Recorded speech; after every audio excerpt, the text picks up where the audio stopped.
constantly sponsoring new people. Why is it constantly sponsoring new people?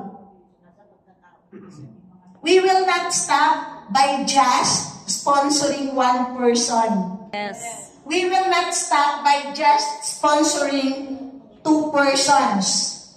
But as it's constantly sponsoring. So, ibig sabihin, in our ways, no? Nagiging habit na natin. It will be a habit to us to look for people and sponsor people.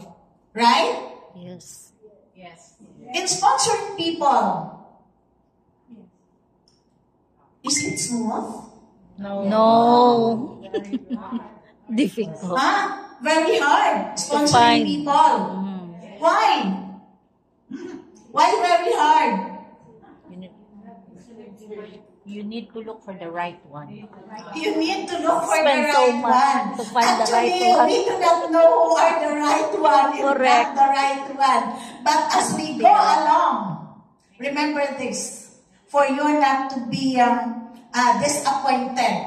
Remember this, not all people that you talk to will join to you. True. In this industry, the direct selling industry, not everybody that you talk to will join with you. Yes. So always remember that maybe 1/3 of those people will say yes to you. Maybe 1/3 of those people will say no. And 1/3 of those will say, just wait. Just wait. But then it will stop you if you encounter those people who will say no and those people who will say, wait. No. No. Ang bilis naman na ubos.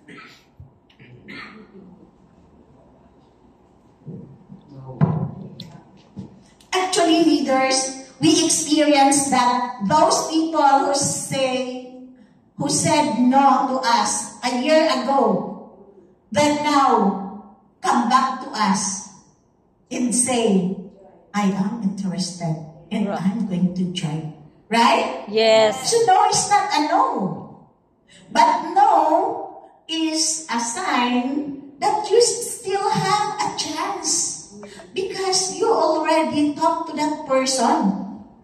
But then, you will have no chance at all if you will not talk to a person.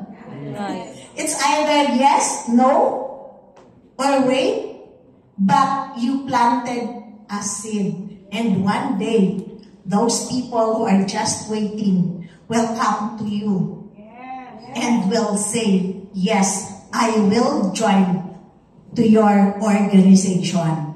Yes. Tama? Correct. So,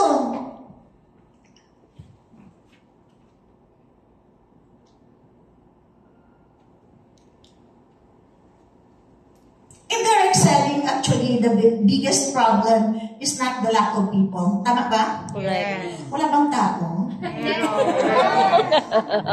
Pero, Meron. Yeah. Actually, how among you heard that your leader or your partner, said that ang hirap-hirap kasi wala akong makuha eh. Wala akong makausap na tao, walang tao. Have you heard that? Yes. Na-encounter ba? Yes. Na parang wala. Actually, ang sabi, it's not a problem. Di ba tao yun? No? Na walang tao. But because there are a lot of people.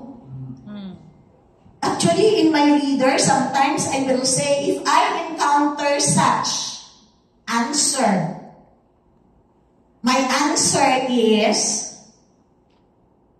when you go out from your house that day, who is the person in the street You meet. swipe in the street, that is the person for you. So years, walang tao. Or sometimes I said, who among you knows a person who are, the laundry, The bandera. labandera. Anong labandera na sa English? Washer. Washer. Washer. Oh my God, washer. If you know someone, that washer, we will talk to that person because that person who is a washer, she or he has a brother or sister, Correct. the aunt, the cousin, or she or he has the boss. So, do not underestimate a person. So, if you will say, hirap ka maghanap ng tao, you find so difficult to look for a person to cooperate with you. Actually, there is a lot of people. And that is your problem. Because there is a lot of people and you do not know who are the people that you will talk to. Tama? Yes. Right?